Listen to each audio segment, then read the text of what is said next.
C'est bon. Ok, donc voici le dernier test à venir. C'était la visière NIJ3A. Donc on va la claquer à 25 mètres et puis tirer à différents calibres dessus pour voir si ça fait bien le taf. On va commencer au 45 ACP.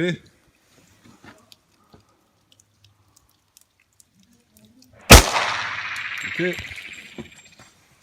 Tu me dis quand c'est bon? C'est bon? Ok.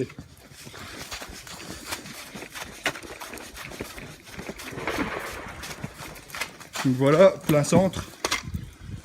Bon, sans équivoque, la balle a été stoppée. Donc maintenant, je vais lui en mettre une sur le côté en 44 mag. Je vais essayer de la foutre là, ou de l'autre côté, qu'on va voir. Voilà. Ok, donc là, on va la tester donc au 44 Magnum. C'est toujours les mêmes balles, chargées à 1,68 g de SP3 pour une ogive de 240 grains dans un Raging Bull.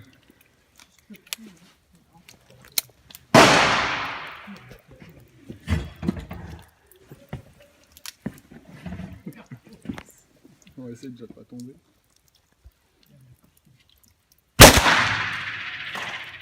Visiblement, je l'ai.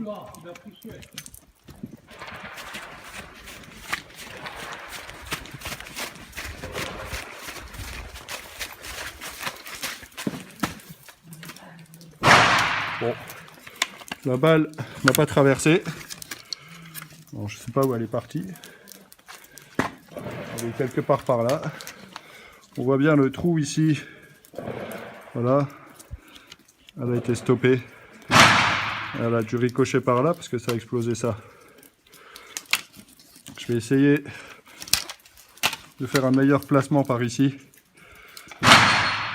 pour voir dans quelle mesure on peut éviter cet effet là de ricochet. Ok, donc deuxième essai.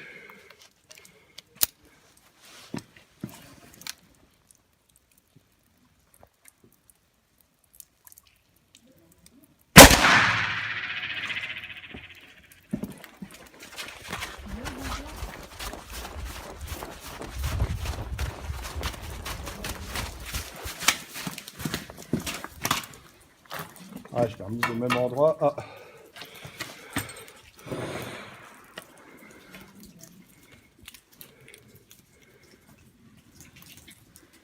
Non, attends. Je l'ai explosé. C'est la vis qui a sauté. Ouais. Donc on voit que la vis ici a sauté. La balle n'a pas transpercé. Par contre, on a fait sauter la vis qui se trouvait ici. Donc là, le point d'impact. On voit bien ici. Voilà que ça a dû encore la faire ricocher parce que j'ai pas réussi à viser au bon endroit. Bon, je vais essayer d'en refaire une dernière. Ok, donc encore un essai.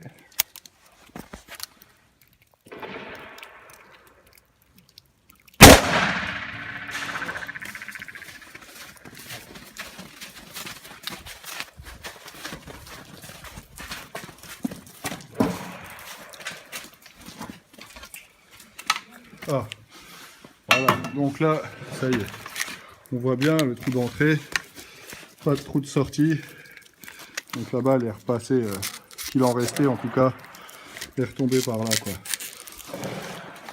Donc sur un tir de 45 ACP, 3 tirs de 44 mag, donc là on a complètement traversé la seconde partie, simplement on voit qu'ils ressortent un peu partout quoi, donc on va le finir par principe.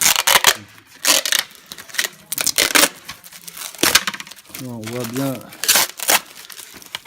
que tout est vraiment bien lisse quoi, aucune aspérité.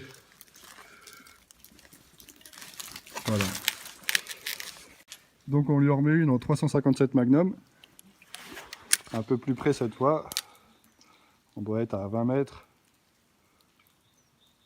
Voilà.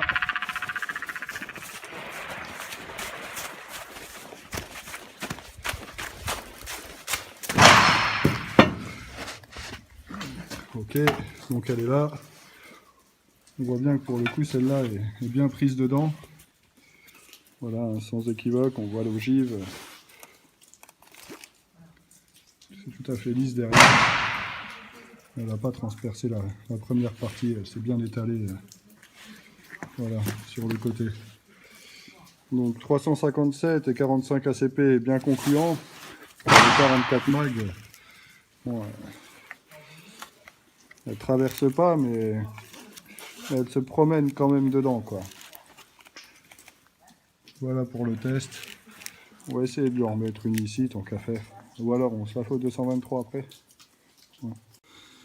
Ok, donc concernant cette visière, donc on a bien la balle de 45 ici, la balle de 357 qui a diffusé ici. Concernant les impacts de 44 mag, on a donc celle-ci qui a tapé là. Donc le trou que vous voyez ici, c'est en fait le trou de la vis, du coup de la deuxième vis d'accroche. Donc elle est sûrement ressortie par en haut. Et celle-ci est sûrement ressortie par en bas. On voit très nettement qu'aucune fissure n'a été faite à ce niveau-là.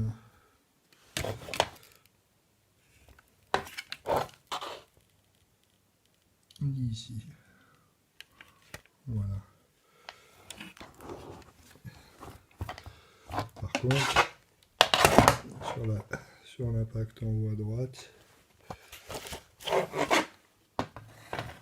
on voit que ça a fissuré la partie arrière. C'est le seul endroit où la partie arrière est endommagée. On peut le constater ici, bien qu'il n'y ait pas de trou de sortie, ça a simplement fondu le matériel.